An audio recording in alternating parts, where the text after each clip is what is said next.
शरणं शरणं गच्छामि। सितंबर माह के मासिक पप्रभा हमनी के P3Y टीचर प्रेरक भारती माजी द्वारा करायल गयल ई मासिक पत्र करे से 1 सितंबर 2024 से आवे वाला 1 अक्टूबर 2024 तक ये पूरा माह P3Y मासिक पत्र करे से रउआ सबके परम जी की शक्ति से खूब लाभ मिली। पत्र के पहले 8 वाक्य: परमं शरणं गच्छामि, हंसं शरणं गच्छामि, अद्वैतम शरणं गच्छामि, आनंदम शरणं गच्छामि, चरणं शरणं गच्छामि। हे परम जी, मुझ पर कृपा करो। सिर झुकाकर परम जी को नमस्कार करता हूँ।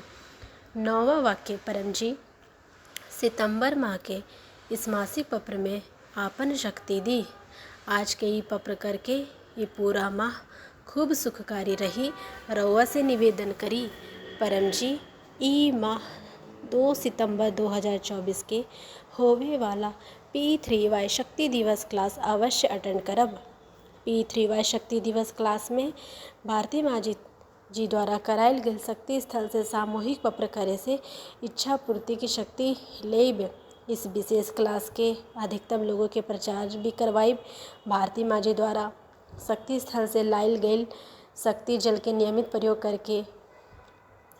प्रयोग करब।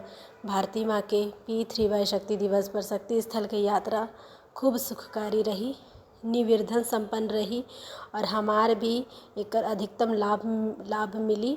परम जी से निवेदन करब इस विशेष दिन पर अर्थात 2 सितंबर 2024 के होवे वाला P3Y अमावस्या क्लास के लाभ भी लेब और दूसर लोगों के इस विशेष सहयोग के लाभ भी लेवे खातिर क्लास अटेंड करे के प्रेरित करब। परम जी के कृपा से पितरों के आशीर्वाद व अनुकूलता परिवार पर बनी रही।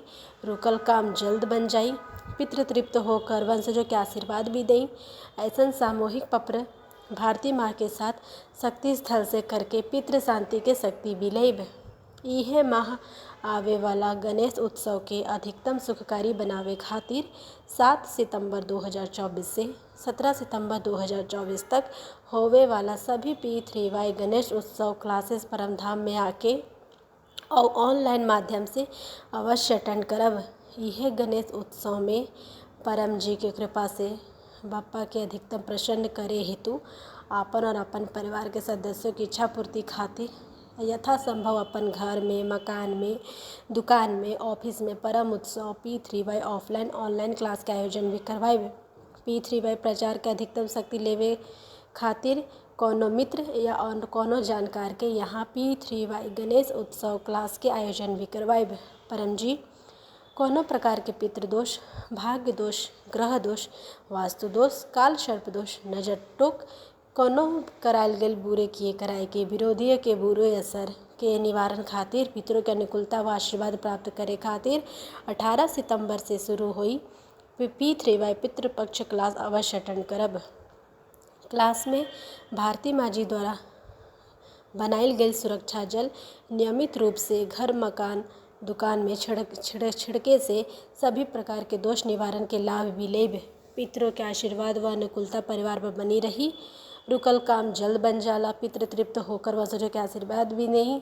यह हेतु यथासंभव अपन घर पर P3Y पितृ शांति क्लास के आयोजन भी करवाइब।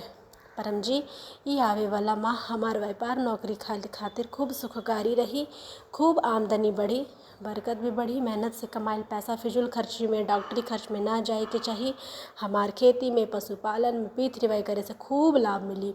कोनो कारण से होवल कर्जा जल्द उतर जाई। रुकल फसल पैसा जल्द वापस हो जाए। यह प्रत्येक रविवार सुबह 11 बजे होवे वाला P3Y लक्ष्मी समृद्धि क्लास अवश्य अटेंड करब और गूगल मीट पर होवे वाला P3Y लक्ष्मी समृद्धि अनुसंधान क्लास अटेंड करके हमने खूब सुखी और धनी बनब। ऐसा हमरा के शक्ति दें।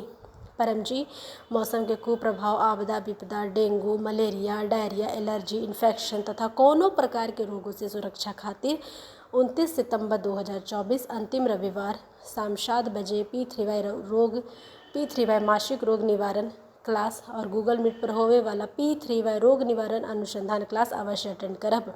परम जी, P3Y करके हमने खूब आत्मविश्वास बनी, कॉन्फिडेंट भी बनी। P3Y प्रचार करके हमार कम्युनिकेशन स्किल डेवलप हुई।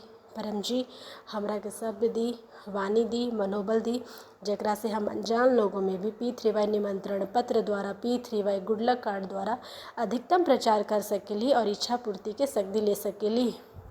अधिकतम लोगों के P3Y welfare foundation YouTube channel और P3Y NCR इंडिया फेसबुक पर प्रतिदिन सुबह 11 बजे और शाम 7 बजे होवे वाला P3Y ऑनलाइन लाइव क्लासेस के सूचना भी देब और लोगों के चैनल भी सब्सक्राइब और फॉलो करवाइब। परम जी हमार द्वारा P3Y सिखाइल गए लोगों के खूब काम बनी, जेकरा से परम जी के भी सम्मान बढ़ी, हमार भी मान सम्मान बढ़ी। परम जी हमार विद्यार्थी जीवन, हमार संतान के विद्यार्थी जीवन करियर खूब सफल रही, सुखकारी रही। यह सेशन में परीक्षा में हमने खूब कॉन्फिडेंट बनी, टीचर्स मित्रों के अधिकतम सहयोगों मिली, पढ़ाई में खूब मेहनत करी। यह सेशन खूब सुखकारी व सफल रही। यह हेतु P3Y मासिक समाचार पत्रिका के अनुसार सभी विद्यार्थी क्लास अटेंड करके आपन शक्ति रिचार्ज करत रहब। 5 सितंबर 2024 शिक्षक दिवस पर परम जी और भारती माँ के धन्यवाद स्वरूप अपन P3Y अनुभव ऑडियो वीडियो बना के सुनाकर प्रचार के शक्ति भी लेब। सितंबर माह में आवे वाला सभी उत्सव, P3Y मासिक शिवरात्रि, P3Y पूर्णमासी क्लास, P3Y एकादशी क्लास व अन्य उत्सव क्लास P3Y करके खूब सुखकारी रही। रउआ से निवेदन करी सितंबर माह 2024 के सभी सुंदर अनुभव धरोहर डायरी में भी लिखब और P3Y अनुभव वीडियो बना के ग्रुप में शेयर करके आपन प्रचार के शक्ति भी लेब। परम जी रउआ कृपा से अगस्त माह बहुत ही सुखकारी रहल बीतल बा, एकरा खातिर धन्यवाद परम जी, धन्यवाद परम जी, धन्यवाद परम जी। परम जी नियमित P3Y करके इस सितंबर माह पिछले माह से भी अधिकतम सुखकारी रही, हमारी इच्छा पूर्ण करी। 10वां वाक्य, इच्छा पूर्ण होते ही पकड़ में भेंट राशि जिस भी करेंसी में आप कमाते हैं स्वयं निश्चित करें, परम जी को दूंगा, 1 लीटर जल चढ़ाऊंगी, 1 फूल चढ़ाऊंगा। 11वां वाक्य, इच्छा पूर्ण होते ही पकड़ में इस माह 11 नए व्यक्तियों को किसी भी माध्यम से P3Y सिखाऊंगा। परम जी से निवेदन करब इस सितंबर माह के रउआ और हमार सभी सुखद इच्छा जल्द पूर्ण होई। चरणम शरणम गच्छामि।